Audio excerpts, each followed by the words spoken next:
Yeah, CD built up a nice sweat after that orangutan pick, for sure. Great stuff from our crew up there on the main desk, including our guy Daniel Jeremiah, who is back with us tomorrow here on Path of the Draft. They did a great job all 3 days. Guys, we're going to continue to grade the draft here. We're going to go to the AFC South. And, Baldy, you're going to start me off here with the Jacksonville Jaguars, who went 3 of their first 4 picks on offense, starting with Leonard Fournette. Well, let me just preface this by saying this is the 6th straight year Jacksonville's picked in the top 5. I think they're sick of that. But I'm going to give them a solid A- right here. And I'll tell you why. Fournette, okay, my mother can grade and scout Leonard Fournette. That's not an easy thing. But to come back and take Cam Robinson, who I thought was a first-round player with maybe the best run-blocking ability. Like, just give Doug Marrone some beef up front that can help move that line of scrimmage for Leonard Fournette. Smoot's going to help him out on the defensive front. They'll rotate him through there. But D.D. Westbrook is a guy, I believe, that really helped make this draft. He fell a long ways into the 4th round, but they do not have a player on that roster.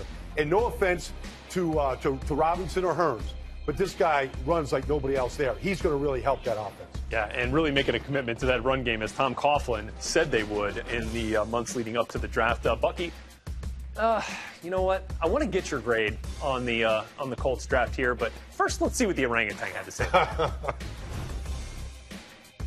Yeah. B+. I mean, I felt like he would have been a little more Colts friendly. I mean, I give him a B+.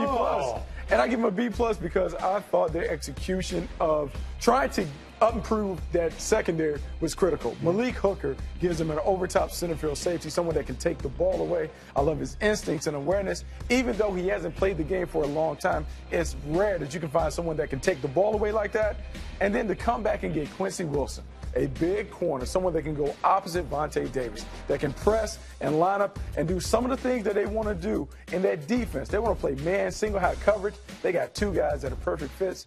Outstanding job by Chris Ballard. Also got a nice pick in Terrell Basham. I think he's going to be a good player. And then Marlon Mack in the 4th round. That's one of my favorite running backs. Yeah. I think he can be a sleeper. We talk about the Jordan Howard effect. He could have that.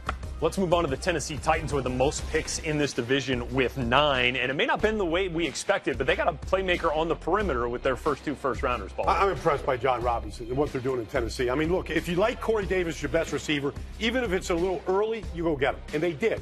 And so they needed a big play wide receiver on the outside. We knew that it was a run-based offense. But then to add Adoree Jackson, who's going to help immediately in the return game, probably could get on the field in nickel and eventually become the starting corner. I like that. And then they went to Conference USA.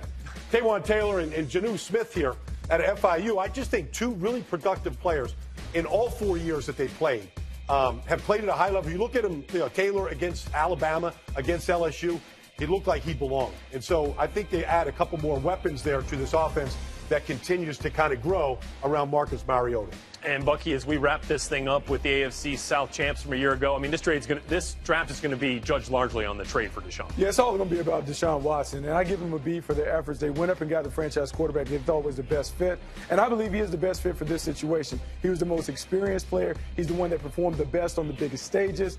I think with this offense, he should be able to come in. When we talk about the Dak Prescott effect, if he has an opportunity to play, I think they should win. And then to come back and get Zach Cunningham, a guy who I believe is probably the heir apparent to Brian Cushing on the inside, a hammer. He's athletic. He can run and cover. I like this fit. This defense is already ready, but it's all going to depend on Deshaun Watson, how he plays when he gets his opportunity. Yeah, talking about a hammer, got one on the offensive side of the ball too there, Deontay Foreman, right? Big Pair body him with Lamar Miller and see what happens there in Houston. All right, guys.